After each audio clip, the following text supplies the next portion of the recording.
कान्ताय कल्याणनिधये निधयेतिनाम् श्रीवेङ्कटनिवासाय श्रीनिवासाय मङ्गलम्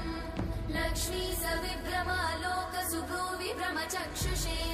चक्षुषे सर्वलोकानां वेङ्कटेशाय मङ्गलम् श्रीवेङ्कटाद्रिशृङ्गाग्रमङ्गलाभरणाङ्गये मङ्गलानां निवासाय श्रीनिवासाय मङ्गलम्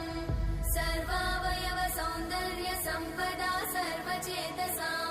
सदा सम्मोहनायास्तु वेङ्कटेशाय मङ्गलम् नित्याय निरवध्याय सत्यानन्दचिदात्मने सर्वान्तरात्मने श्रीमद् वेङ्कटेशाय मङ्गलम् स्वतः सर्वविदे सर्वशक्तये सर्वशेषिने सुलभाय सुशीलाय वेङ्कटेशाय मङ्गलम्।